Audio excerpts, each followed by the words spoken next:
প্রিয় রান্নাঘরের বন্ধুরা, আজকে ওয়েদারের সাথে আজকে ওয়েদারটা খুব ভালো আছে সকাল থেকে, তাই আপনাদের জন্য একটা নতুন রেসিপি নিয়ে এসেছি। তো দেখতে থাকুন। আমি এখানে কাজু, কিশমিশ, কাঁচা লঙ্কা, পোস্ত এবং কাঠবাদাম নিয়েছি কিছু।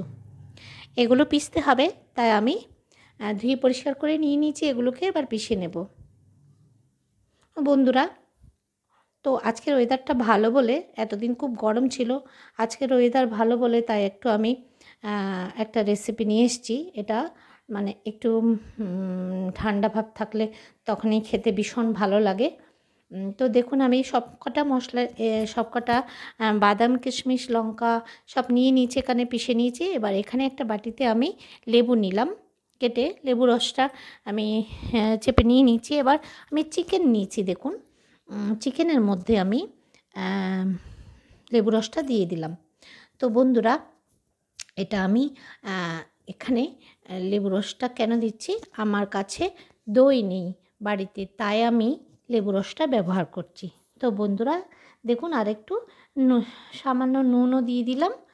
তারপরে আমি নুনটা দিয়ে মেখে তারপরে আমি আরেকটু সাদা তেল দিয়েও মেখে নেব। তো বন্ধুরা, এই ওয়েদারের জন্য আমি আজকে যে রেসিপিটা নিয়ে এসেছি সেটা কাছের এবং দূরের বন্ধুদের দেখার অনুরোধ রইল। আর কেমন লাগলো কিন্তু এটা কিন্তু কমেন্ট করে অবশ্যই জানাতে হবে। প্রথমে কিন্তু একটা লাইকও দিতে হবে বন্ধুরা, প্লিজ একটা লাইক কিন্তু অবশ্যই করে দেবেন আমার ভিডিওরা যারা যারা দেখছেন। তো দেখতে থাকুন বন্ধুরা, আমি আজকে রেসিপিটা কি করে করছি। তো তেলটা দিয়ে দিয়েছি, দেখতে পেয়েছেন। তেলটা দিয়েও এবং ভালোভাবে মেখে রাখছি। এখানে আমি লঙ্কা গুঁড়ো বা হলুদ গুঁড়ো এসব কিছু ব্যবহার করছি না। তো এবার আমি কিছু পেঁয়াজ কেটে নিয়েছিলাম, সেটাকে আমি বেরেস্তা করে রাখছি পেঁয়াজটা। আর মশলার মধ্যে কী কী মশলা দিয়েছি আরেকবার আপনাদের বলে দিচ্ছি। পোস্ত, কাজু বাদাম, কাঠবাদাম, কাঁচা লঙ্কা আর হচ্ছে কিশমিশ। তো এই মশলাগুলোর মধ্যে আরও আছে রসুন বাটা, আদা বাটা।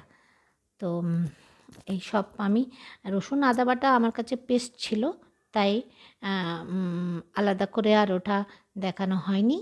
তো বন্ধুরা, এবার দেখতে থাকুন। পেঁয়াজ বেরেস্তাটা এক চড়া নামিয়ে আরেক চড়া দিয়ে দিয়েছি। এবার ভেজে তুলব এটাও। এবার যেই অল্প পরিমাণ তেল রয়েছে তার মধ্যে আমি দিয়ে দিচ্ছি 1 চামচ বাটার। এবার বাটারটা যখন একটু হয়ে গেছে তখন আমি এখানে রসুন বাটা দিয়ে দেব। তার আগে আমি কিন্তু একটু গরম মশলা দিয়ে দিলাম। গরম মশলার মধ্যে একটা এলাচ ছিল, 2 টুকরো ছোটো দারচিনি এবং 2টো লং দিয়েছি। তো এগুলো দেওয়ার পরে এখানে আমি কিন্তু রসুন দিয়ে দিচ্ছি। রসুনটা দেখুন আমি বেশ ভালোভাবে একটু ভেজে নিচ্ছি, রসুন বাটা। তারপর এটা যখন একটু বাদামি রঙের হয়ে যাবে তখন আমি মশলাটা দিয়ে দেব, যে মশলাটা আমি তৈরি করে নিচ্ছি। তো কাছের এবং দূরের বন্ধুদের বলছি, আপনারা সবাই বেশ ভালো কমেন্ট করেন দেখে দেখে, কিন্তু অনেকেই ভুলে যান যে লাইক করতে। তো প্লিজ ভিডিওতে প্রথমেই কিন্তু দেখা শুরু করতে করতে কিন্তু একটু লাইকটা দিয়ে দেবেন প্লিজ। তারপর এই দেখুন মশলাটা নিয়ে এসেছি। মশলাটা অনেকখানি হয়ে গেছে, কিন্তু আমি এই চিকেনের জন্য যে পরিমাণ মশলাটা লাগবে, বাটা মশলাটা সেই পরিমাণেই নিয়েছি। তো এবারে আমি কিন্তু যখনই এই মশলাটা বানাই একটু বেশি করে বানিয়ে নিই, কারণ বাড়িতে থাকলে কোনো সময় ইচ্ছে হলো কিছু একটা রান্না করে নিই, এই মশলাটা আছে, তখন কিন্তু হুটহাট করে রান্নাটা করা যায়। তো দেখুন মশলাটা আমি বেশ ভালোভাবে অল্প আঁচের মধ্যে কিন্তু কষে কষে কিন্তু কষে নিতে হবে, কেননা কি এটা বাদাম আছে, ওটা নিচে লেগে যেতে পারে, তাই জন্য অল্প আঁচে রান্না করতে হবে। তো আমারও লেগে গিয়েছিলো। এবার দেখুন আরও একটু নুন দিয়ে দিলাম আমি। দেখতেই পাচ্ছেন নিচে কিন্তু একটু একটু লাগছে, আমার একটু দেরি হয়েছে বলে নিচে কিন্তু একটু একটু লেগে যাচ্ছে। তো না লাগার জন্য আমি এবার বাটিটা ধুয়ে যে জলটা রেখেছি সেই জলটা কিন্তু দিয়ে দেব এখানে।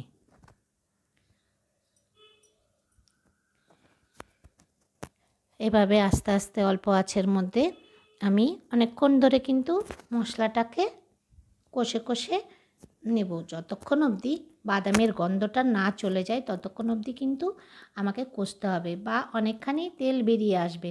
তারপর আমি আস্তে আস্তে করে চিকেনটাকে দিতে থাকবো।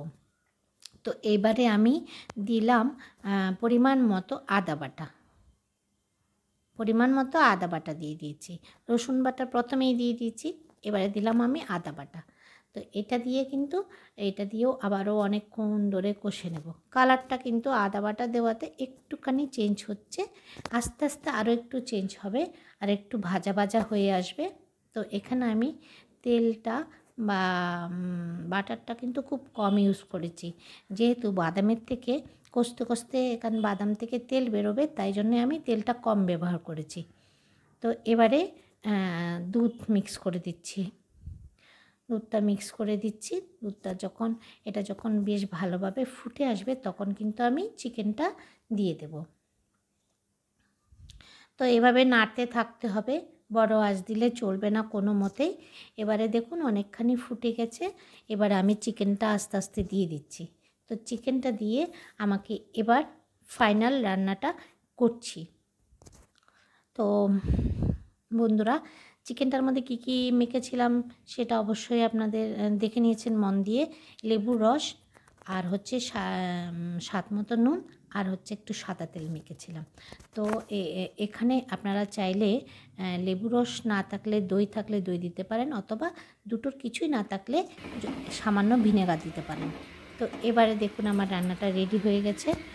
বেরেস্তাটাও দিয়ে দিয়েছি, দিয়ে এবার আমি পরিবেশন করার জন্য নিয়ে নিলাম। বন্ধুরা, কেমন হলো? বেশ ক্রিমি ক্রিমি, এত টেস্টি হয়েছিল, বেশ ওয়েদারের জন্য এত ভালো খাবার। তো আমি প্লেটটা পরিবেশন করার জন্য সাজিয়ে নিচ্ছি। কেমন লাগলো বন্ধুরা অবশ্যই জানাবেন রেসিপিটি, আর অবশ্যই একবার ট্রাই করবেন, কিন্তু ট্রাই করে যদি ভালো হয় তো আমাকে কিন্তু অবশ্যই আরেকবার কমেন্ট করে যাবেন কেমন হলো রেসিপিটি। তো বন্ধুরা, আজকে এতটুকুই রইলো আপনাদের জন্য। আগামী নতুন কোনো রেসিপি নিয়ে আসার জন্য আপনাদের কাছে আপনাদের ধন্যবাদ জানিয়ে আজ এখানে রাখলাম। এতক্ষণ সাথে থাকার জন্য অনেক ধন্যবাদ বন্ধুরা।